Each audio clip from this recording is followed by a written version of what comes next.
It is the ultimate vanity project. The one thing that I know that President Trump is all about is about his name being put on things that he perceives as powerful. Yeah. From a surface warfare officer standpoint, of someone who did it, who's a surface warfare officer for 2 decades, this is the dumbest thing I have ever seen in weapons procurement. And I'm not being hyperbolic. This is literally the dumbest thing. To give y'all some historical perspective, the battleship, and there's a reason why he's using that term, battleship. So our Navy, world's navies, when you hear a destroyer, when you hear a cruiser, when you hear a battleship, when you hear aircraft, those classifications have very significant meaning to what the mission of that ship is supposed to be.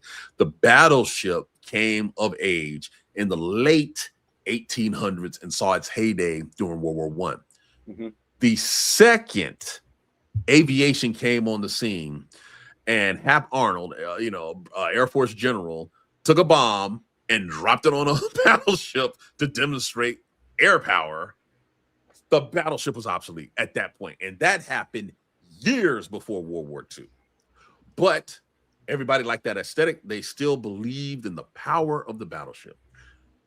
World War II settled that well beyond anything I can tell you right now. But just like back then, you have a couple of people like, no, I need the battleship. I need the guns. I need the big 18-inch, blah, blah, blah, because it looks cool. That's President Trump. President Trump is literally bringing back an archaic thing that was archaic 100 years ago. Right. That's not an exaggeration.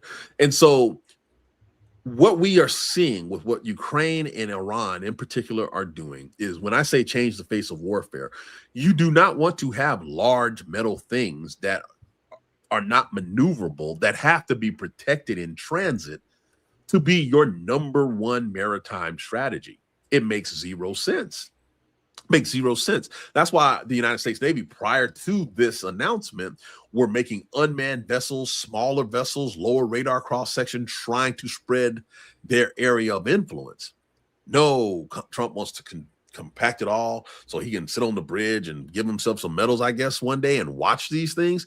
I'm just telling you right now, there's not one, at least Western or Chinese Navy, now think about it, there's not one Navy that I know of that's advocating for battleships to come back, even based on new modern technology. It's a like, center of gravity. So, like Bobby, what you're trying to say is maybe we shouldn't spend billions of dollars that we really don't have on a gigantic battleship to sail it through a certain strait that's got sea mines all over it. No, ironically, we decommissioned the minesweepers.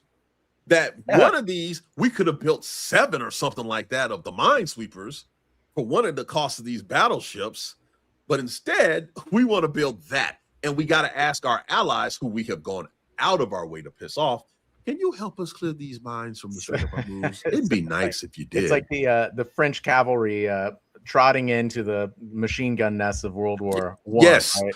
On horseback with their big red hats and all of the stuff. That's wild. So look, I mean, I keep going back to this. Patrick's talking about Gallipoli. I'm sorry, that was funny. I know. I actually, yeah, I bannered that one. Let's show it just for now. Gallipoli. Patrick, your military history never ceases to amaze me. That's why I laugh. But you know what? It's kind of funny. By the way, Nancy also says, my husband spent 2 tours on a minesweeper. Yep. Big difference. Amazing. We could use a couple of them right now. And it's funny he mentions Gallipoli. For those who don't know, basically, Winston Churchill was basically the secretary of the Navy for the Royals there, the British. And it was his biggest defeat ever. And he learned valuable lessons about that. So when he became prime minister and had to go against Hitler, his mindset was different. Trump wants to be Churchill so bad without understanding what Churchill went through to become Churchill. Man, I would love to see his history grades in high school and college.